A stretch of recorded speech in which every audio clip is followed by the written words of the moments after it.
सत श्री अकाल, नमस्कार, जय हिंद, आदम, वंदे मातरम। तो आज हम अपने इस चैनल पे साइंस का भी क्लास आप लोगों को कराएंगे, जिससे कि आपको एग्जाम में अच्छा से अच्छा नंबर आप प्राप्त कर सकते हैं। मैथ तो हम पढ़ ही रहे हैं, साथ में हिंदी भी पढ़ रहे हैं। और आज से हमने शुरू किया है साइंस का पार्ट, जिसमें कि हम पार्ट करके थोड़ा थोड़ा करके जो मेन पार्ट है उसको हम साइंस का कवर करेंगे, जिससे कि हमारा नंबर आपका एग्जाम में डायरेक्ट पूछता है। उसको हम आज से शुरू कर रहे हैं। तो आज का हमारा साइंस का फर्स्ट लेक्चर है, वो है जनन का। ये बायोलॉजी का पार्ट है। बायोलॉजी का हमारा 5 नंबर, शायद 4 या 5 नंबर चैप्टर है, जनन। जीवों में जनन कह सकते हैं या जनन कहते हैं, इंग्लिश वाले बच्चे बोलेंगे रिप्रोडक्शन सिस्टम। रिप्रोडक्शन सिस्टम में क्या सब पढ़ेंगे, हम फूल के बारे में पढ़ेंगे। फूल जो है कैसे फल देता है, कैसे बीज देता है, आदमी कैसे एक आदमी से दूसरे संतान कैसे वृद्धि होता है, वंश कैसे बढ़ता है, उस सब के बारे में हम इस जनन चैप्टर में पढ़ने वाले हैं। तो जनन कहते हैं किसको है, पहले हम उसको क्लियर करेंगे। जनन जो है एक प्रकार से कह सकते हैं कि वैसा क्रिया है जिसमें जो है एक जैसे संतान, जैसे कोई भी जो है जीव या प्राणी अपने जैसे संतान को पैदा करे, उत्पन्न करे, उसे क्या कहते हैं, जनन कहते हैं। वैसे जीव या वैसे जंतु जो अपने जैसे संतान को पैदा करे उसे जनन कहते हैं। जनन मुख्यतः 2 प्रकार के होते हैं, लैंगिक जनन और अलैंगिक जनन। लैंगिक जनन और अलैंगिक जनन। लैंगिक जनन कहते हैं जिसमें नर एवं मादा, यानी कि जेंट्स एवं पुरुष और मादा लेडीज दोनों का आवश्यकता होता है, वो लैंगिक जनन में होता है। और अलैंगिक जनन में जैसे कि अमीबा हुआ, हमारा पैरामीशियम, ईस्ट, ये सब क्या है, एक कोश के जीव है। तो इसका जो है ये किसके अंतर्गत आएगा, अलैंगिक जनन के अंतर्गत। तो लैंगिक जनन में हम पढ़ने वाले हैं फूल के बारे में। फूल का जननांग, नर का जननांग और मादा का जननांग, इस तीनों का जननांग हम इस चैप्टर में पढ़ने वाले हैं। तो आज का हमारा चैप्टर है फूल में जनन कैसे होता है, उसके द्वारा निषेचन कैसे होगा, वो सब हम इसमें सीखने वाले हैं। तो हम पहले बात करेंगे फूल का जो पार्ट होता है उसको हम समझते हैं। जैसे ये हमारा कोई फूल है, जैसे अड़हुल का ले सकते हैं आप, अच्छा एग्जाम्पल होता है। तो इसका नाम दिया गया है, आपसे 5 नंबर में पूछता है, या तो चित्र पूछ सकता है या तो कुछ ऑब्जेक्टिव टाइप का पूछता है। जैसे हमारे पास एक फूल है, जैसे ये आप लोग देख रहे होंगे, ये कोई फूल है। तो ये जो है नीचे वाला जो पार्ट है ये हमारा, ये जिसे हम कह सकते हैं, ये छोटा जो है इसे हम लोग बोलते हैं तंतु। जैसे कि आप लोग देख रहे होंगे वृंत बोलते हैं, ये जो छोटा सा निकला हुआ है उसे क्या बोलते हैं, वृंत। और इसके जस्ट ऊपर हरा वाला जो पार्ट है, हरा वाला, उसको क्या कहते हैं, पुष्पासन। यानी कि ये जो फूल जो है कहाँ टिका है, इसी हरा वाले पार्ट पे, यानी कि पुष्पासन पे। फूल कहाँ रखा गया है, पुष्पासन पे। फूल का पूरा भार कहाँ है, पुष्पासन पे। तो समझ में आ गया होगा, नीचे वृंत, उसके ऊपर पुष्पासन, उसी के अंदर क्या होता है, अंडाशय होता है। क्या होता है, फूल का अंडाशय, जिसे हम मादा का जब पढ़ेंगे या नर का जब पढ़ेंगे, मादा का भाग को बोलते हैं अंडाशय। अंडाशय कहाँ होता है, इसके अंदर, पुष्पासन के अंदर होता है, यानी फूल के अंदर होता है। और ये जो है हमारा, ये जो दल है, इसे क्या बोलते हैं, पंखुड़ी। क्या बोलते हैं, पंखुड़ी। और यही पंखुड़ी जो है हम सुगंध जो लेते हैं, जैसे गुलाब का सुगंध या किसी फूल का सुगंध लेते हैं, उसका हम कौन सा भाग सूंघते हैं, वो हमारा होता है पंखुड़ी। उसके बाद देखिए ये परागकण, ये जो है आपको दिख रहा होगा, ये जो है, जैसे आप फूल लीजिएगा तो आपको दिखाई देगा, ये जो है पार्ट, ये आगे वाला, ये सब क्या है, परागकोश है। क्या है, परागकोश। नहीं दिख रहा होगा शायद। तो ये क्या हमारा परागकोश है। और उसके बाद ये होता है वर्तिकाल। क्या होता है, वर्तिकाल होता है जो मेन पोर्शन होता है फूल का, पुष्पासन से जुड़ा होता है। और बाह्यदल, और ये जो है हमारा हरा हरा जो है, हरा इसे निकला हुआ, इसे क्या बोलते हैं, ये जो हरा निकला है इसको बोलते हैं बाह्यदल। क्या बोलते हैं, बाह्यदल। ये है पंखुड़ी, और ये है, ये जो है ये इसे हम बोलते हैं कोश, और इसके नीचे इस डंठल को बोलते हैं तंतु। क्या बोलते हैं? तंतु बोलते हैं, इसे तंतु बोलते हैं। ये हमारा परागकण हुआ, ये पंखुड़ी। तो आप समझ गए होंगे।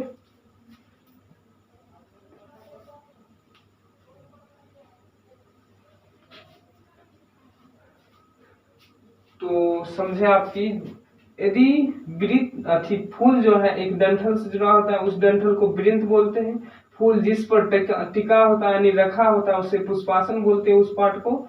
और पुष्पासन से ही जस्ट सटा हुआ रहता है जिसे बाह्यदल कहते हैं। बाह्यदल हर एक फूल का कैसा होगा? हरा रंग का होगा। और जो हम फूल सूंघते हैं जो ऐसे छितरा हुआ रहता है चारों तरफ से, गेंदा का हो या कोई भी, तो उसके पत्ती को हम क्या बोलते हैं? फूल को, उसको पंखुड़ी बोलते हैं या दल बोलते हैं। और जैसे देखते होंगे कोई भी फूल हो तो उसका जो होता है परागकण को जब आप छुइएगा, जब आप उसको मसलिएगा तो उसका रंग जो है पीला दिखाई पड़ेगा। कैसा दिखाई पड़ेगा? पीला। किसका? पराग कोश को। पराग कोश में क्या होता है? परागकण होता है। पराग कोश में क्या होता है? परागकण होता है। और ये जो है, यहाँ जब अड़हुल का फूल लीजिएगा तो आपको दिखाई पड़ेगा एक मोटा सा लाइन पाइप टाइप का दिखेगा, उसे क्या बोलते हैं? वर्तिकाग्र कहते हैं। तो ये फूल के बारे में हम समझ गए। अब हम समझेंगे परागन क्या होता है, यानी कि पॉलिनेशन। परागन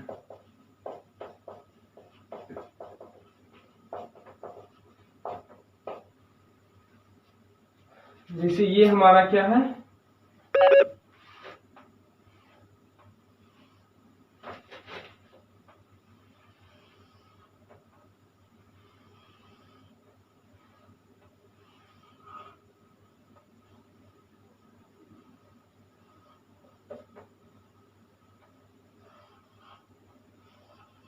ये हमारा क्या है? वर्तिकाग्र। और ये हमारा है परागकोश, या परागकोश में क्या होता है? परागकण। परागकण लिखते हैं। तो पक्षी द्वारा, यानी कि कोई पक्षी बैठा परागकण पर या किसी फूल पे, तो परागकण को लेके किसी दूसरे फूल पे चला गया तो वो क्या होगा?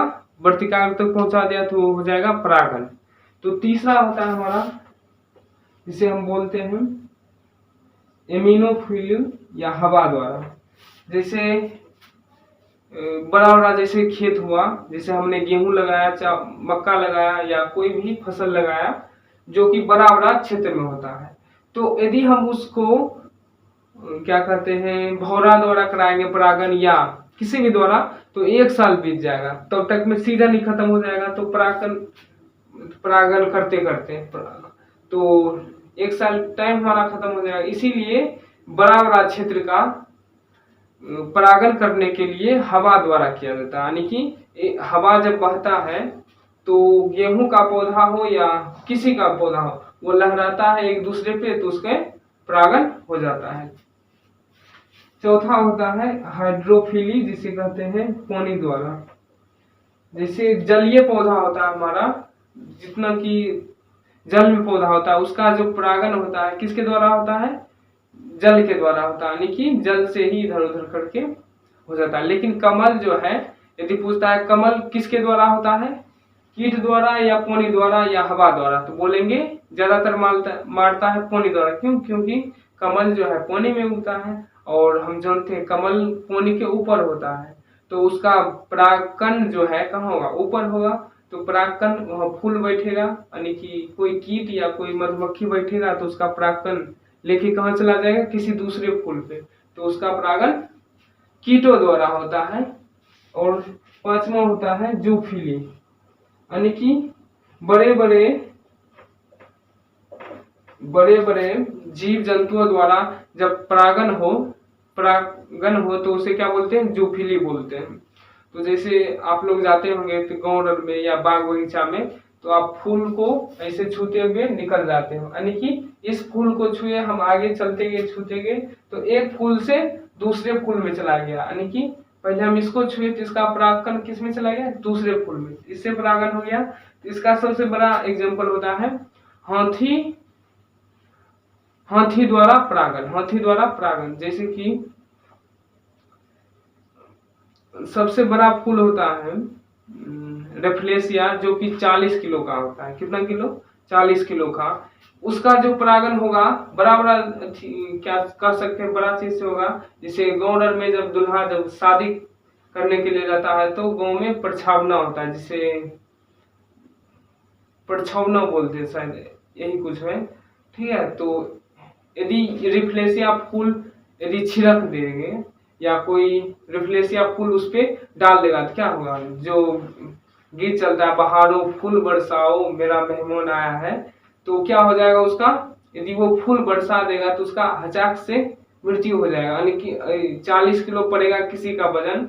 अब तो लड़का सब लगभग 20-22 साल में एज में शादी करता है, तो उसका एज सोचिए कितना होगा, उसका वजन कितना होगा। यदि 40 किलो उससे पड़ता तो क्या होगा, मरेगा या नहीं मरेगा। तो जूफिली का जो सबसे बड़ा एग्जाम्पल होता है वो होता है हाथी द्वारा परागण। तो हाथी जो है, हाथी का जो थुथुर होता है यानी कि सूंड का जो अगला हिस्सा होता है, यदि वो परागकण को छूता है फिर दूसरे फूल में जाके रख देता है, तो उससे जो परागण होगा वो कौन सा परागण होगा, कौन विधि द्वारा, जूफिली द्वारा। यानी कि बड़े बड़े जीव जंतुओं द्वारा परागण क्या कहलाता है, जूफिली कहलाता है। और छोटे पौधा होता है उल्फिया होता है, उसमें जो परागण होता है कीट द्वारा होता है। सबसे बड़ा फूल होता है रिफ्लेशिया, जो कि इंडोनेशिया के सुमात्रा द्वीप पर पाया जाता है, और सबसे छोटा फूल होता है उल्फिया। तो हम ये समझ गए परागण क्या होता है, पराग कण का वर्तिकाग्र तक पहुंचना परागण कहलाता है। जैसे ये जो है, ये हमारा छोटा छोटा परागकण है, इसको जब आप छुइएगा मसलिएगा तो आपको पीला तरह का दिखेगा। रंग कैसा होता है, मसलने पे पीला रंग हो जाता है। तो परागकण का वर्तिकाग्र तक पहुंचना परागण कहलाता है। अब इसके बाद परागण के बाद हम सीखेंगे निषेचन किसे कहते हैं, पौधा में निषेचन कैसे होता है।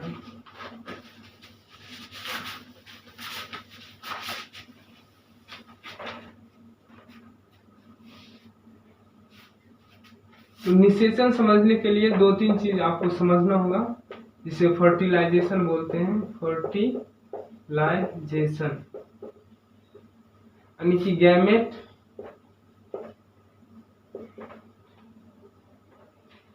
कैसे लिखते हैं, युग्मक, युग्मनज और भ्रूण, भ्रूण को बोलते हैं एम्ब्रॉय।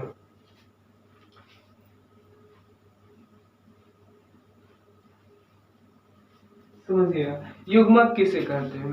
तो युग्मक जो होता है अलग अलग होता है। युग्मक क्या होता है, दोनों अलग अलग होता है। युग्मनज जो है, जैसे हम पढ़ेंगे, नर का युग्मक शुक्राणु होता है, मादा के युग्मक अंडाणु होता है। जब अंडाणु और शुक्राणु अलग अलग होता है तो उसे बोलते हैं युग्मक। अंडाणु और शुक्राणु जब अलग अलग होगा तो उसे क्या बोलेंगे, युग्मक। यदि दोनों मिल जाएगा तो उसे युग्मनज, यानी कि मेल खा रहा है, यानी कि संयोजन हो रहा है, तो उसे क्या बोलेंगे, युग्मनज। और वही युग्मनज जब विकसित हो जाएगा यानी कि डेवलप कर जाएगा, क्या बनाएगा, भ्रूण। फिर भ्रूण जब आगे बनेगा, विकसित हो जाएगा, क्या बनेगा, बेबी को जन्म देगा, यानी कि बच्चा को जन्म देगा। यहाँ फूल है, फूल में क्या बनेगा, फल बनेगा, यानी बीज बनेगा।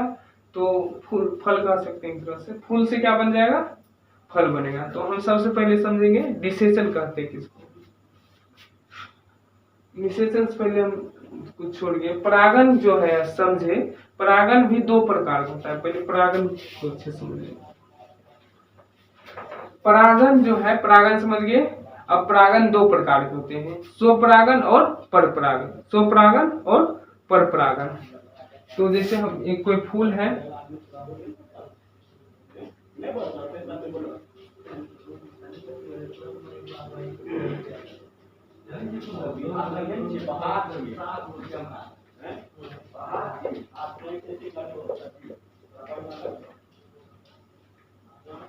ये फूल है ए, ये फूल है बी, और एक और फूल है इधर जिसका नाम दे दिए सी दे दिए।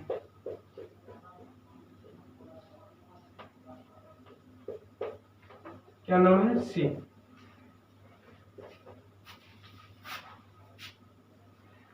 परागण कितने प्रकार के होते हैं, 2 प्रकार के।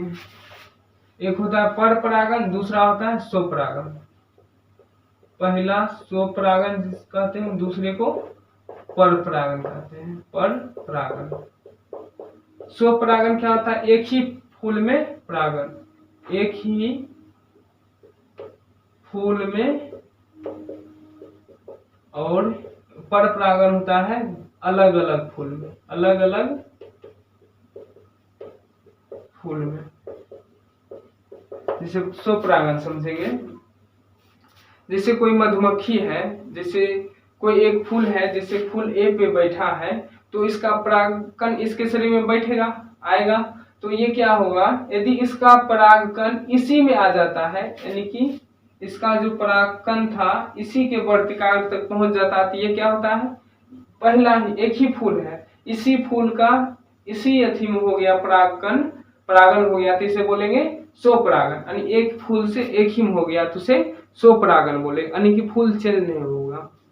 इसका डंठल क्या है, दोनों एक ही से निकला है फिर जाके अलग हो गया, तो इसका परागकण यदि इसमें आ जाता है, ए से यदि बी में आ जाता है, तो वो भी क्या कहलाएगा, स्वपरागन होगा। क्या होगा, स्वपरागन होगा। यानी कि फूल अलग अलग है लेकिन दोनों का डंठल जो है एक ही डंठल से आया है। जैसे ये है हमारा, इससे एक डंठल आया, इससे अब दो निकल गया, तो इसमें चेंज नहीं हुआ, और इधर भी फूल लगा, इधर भी फूल लगा, तो इधर इस फूल का जो है, यदि मधुमक्खी इस फूल पर बैठा है, इसका परागकण उसमें चिपका, फिर इसी के वर्तिकाग्र पर पहुंच गया परागकण, तो ये स्वपरागन होगा। यदि यहाँ से बैठा मधुमक्खी और यहाँ सुर के कहाँ चला है, दूसरे फूल पे, तो ये फूल तो वृक्ष डंठल तो एक ही है लेकिन फूल अलग अलग है, तो इसे भी क्या बोलेंगे हम, स्वपरागन बोलेंगे। और जैसे ए से सी पे या बी से सी पर आ जाएगा तो परपरागन, यानी कि दोनों फूल अलग अलग हो गया। क्या हो गया, अलग अलग। जैसे गार्डन में गमला में फूल जैसे लगाते होंगे तो गुलाब का फूल, तो देखते होंगे कि जब फूल हुआ तो वो छितर जाता है। क्या होता है, छितर जाता है। लेकिन वही जो फूल गुलाब का बाजार से खरीदते हैं तो वो कैसा होता है, एकदम सिकुड़ा हुआ रहता है, एकदम देखने में कह सकते हैं अच्छा होता है। तो वो कैसे होता है, गांव में हो जाता है स्वपरागन, लेकिन वो जो है क्रॉस पॉलिनेशन करवाता है ताकि वो फूल अच्छा हो, यानी कि अगला जो नस्ल हो अच्छा आए, इसके लिए क्या किया जाता है, क्रॉस पॉलिनेशन किया जाता है। जैसे आप लोग गांव में देखते होंगे पंडित जी जो है, जिसको पंडित बोलते हैं, वो क्या करता है, रिश्ता जब लगाता है तो दोनों लड़का और लड़की दोनों का जो है कुंडली मिलाता है, कहीं कुछ मैच न कर जाए। यदि मैच कर जाए तो गलत अथी है, तो इसलिए वो क्या करता है, कुछ न कुछ अलग खोजता है, कुछ न कुछ अलग हो, ताकि जो आगे का जो नस्ल आएगा, आगे का जो बेबी आएगा, झुनझुना जिसको बोलते हैं, आएगा, वो क्या होगा, अच्छा होगा, अच्छे नस्ल का होगा, अच्छा ताकतवर होगा और हिष्ट पुष्ट और स्वस्थ होगा। तो गौरन में क्या होता है कि देखते होंगे आप लोग कि गांव में ही एक दूसरे से, जैसे कोई शादी हुआ तो उसका बच्चा जो है भोंदा पैदा हो गया। क्या हो गया, भोंदा। तो उसकी वो जो लड़की है वो बोलती है कि मेरा बच्चा भोंदा पैदा हुआ है, अपने बाप पे गया है। तो ऐसा नहीं है, लेकिन वो जो है अगल बगल ही फंसी थी, जिसके वजह से उसका जो बच्चा हुआ है कैसा हुआ, भोंदा पैदा हुआ। इसलिए फंसना है तो दूर से फंसी, कहीं अलग से, ये गांव में आसपास नहीं फंसना है, कहीं अलग से फंसिए, ताकि आपका जो नस्ल होगा, आपका जो आगे आने वाला नस्ल होगा कैसा होगा, बढ़िया होगा। इसीलिए कहा जाता है कि पंडित जी लगाता है, ठीक है।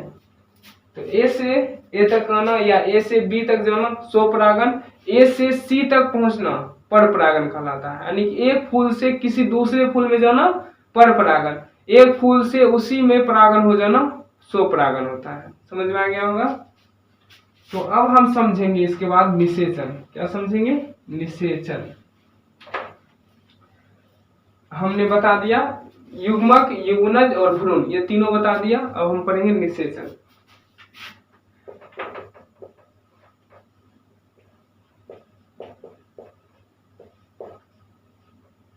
निषेचन फर्टिलाइजेशन क्या होता है, जैसे हम लोग जो है, मानव जो है, नर और मादा जब आपस में संभोग या संबंध बनाता है तो क्या करता है, उससे निषेचन करता है। निषेचन के फलस्वरूप युग्मनज बनता है, युग्मनज के फलस्वरूप विकसित होकर भ्रूण बनता है, भ्रूण के बाद बेबी बन जाता है। उसी प्रकार सेम कहानी इसमें भी है, पुष्पी पौधा में भी। इसमें क्या होता है, परागकण का वर्तिकाग्र तक पहुंचना, फिर वर्तिकाग्र से परागकण कहाँ चलाता है, परागकण का नीचे उतर जाना, यानी कि यहाँ आ जाना, अंडाशय में पहुंच जाना, क्या कहलाता है, निषेचन क्रिया कहलाता है। क्या कहलाता है, परागकण जो है पुमंग क्या कह सकते हैं, पुमंग है, यानी कि पुंकेसर इसको बोलते हैं, ठीक है। पुंकेसर का भाग है, पुंकेसर मतलब नर का पार्ट, पुंकेसर मतलब नर का पार्ट, और अंडाशय जो है स्त्री केसर यानी कि मादा का पार्ट है। अंडाणु और शुक्राणु मिलेगा तभी तो बच्चा जन्म लेगा। उसी प्रकार नर और मादा जब तक मिलेगा नहीं तब तक बेबी जन्म नहीं ले सकता, यानी भ्रूण बन नहीं सकता है। तो ये जो परागकण है हमारा क्या है, नर है, नर का पार्ट है, नर का पार्ट इधर आया और मादा का पार्ट यहाँ होता है, अंडाशय कहाँ होता है, यहाँ पुष्पासन के पास।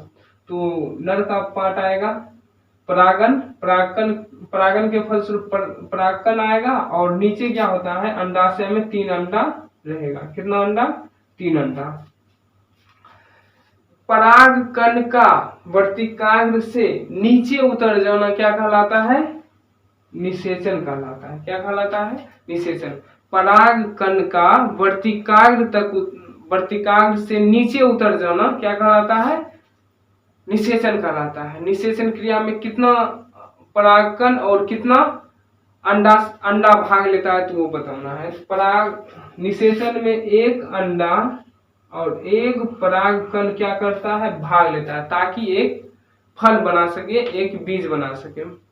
तो परागन में, निषेचन में क्या होता है, 1 परागकण और 1 अंडाशय मिलकर क्या बना लेता है, एक बीज बना लेता है, यानी कि एक कह सकते हैं फल बना लेता है। और इसमें बच क्या जाता है, 2 अंडा और 1 परागकण। और ये इसका क्या काम होता है, ये जो होता है इसमें 2 अंडा और 1 परागकण जो है, जैसे मादा जो है अपने बच्चे को गर्भनाल के माध्यम से भोजन देता है, उसी प्रकार से ये जो फल है वृद्धि करेगा। कैसे करेगा, इसको भोजन मिलेगा, और भोजन कहाँ से मिलेगा, वो जो है इंडोस्पर्म से मिलेगा, भ्रूण कोश से मिलेगा। किससे मिलेगा, ये जो है हमारा 2 अंडा और 1 परागकण मिलके क्या बनाता है, भ्रूण कोश। इसी से बीज को क्या मिलता है, फल को क्या मिलता है, भोजन मिलता है। तब जाके धीरे धीरे वो फूल बड़ा हो जाता है, फल बड़ा हो जाता है, फूल से फल बनता है। तो फल भी, ये था हमारा निषेचन क्रिया। फल भी बहुत प्रकार का होता है, सत्य फल, असत्य फल, और निषेच फल, सरल फल और सरल फल। इस तरह से फल भी बहुत प्रकार से होता है, लेकिन आपके चैप्टर में फल के बारे में नहीं दिया गया है, तो आपको इतना ही पढ़ना था। परागन क्या होता है, निषेचन क्या होता है, उसके बाद और एग्जाम्पल पूछ सकता है, चित्र आपसे पूछ सकता है कि पुष्पी पौधा का चित्र बनाकर उसका जनन को दर्शाइए, जनन को बताइए। तो आप चित्र बना के कैसे क्या होता है, निषेचन को दर्शा देना है, निषेचन कैसे होता है, फिर परागन कैसे होता है, वो सब बता देना, बस आपको 5 नंबर मिल जाएगा। तो ये था हमारा जनन का पौधा का पार्ट, यानी कि फूल का पार्ट, और हम कल पढ़ेंगे नर और मादा का पार्ट। तो मिलते हैं नेक्स्ट क्लास में, तब तक के लिए बेस्ट ऑफ लक। यदि आपको वीडियो अच्छा लगता है तो लाइक शेयर जरूर करें। थैंक यू, जय हिंद।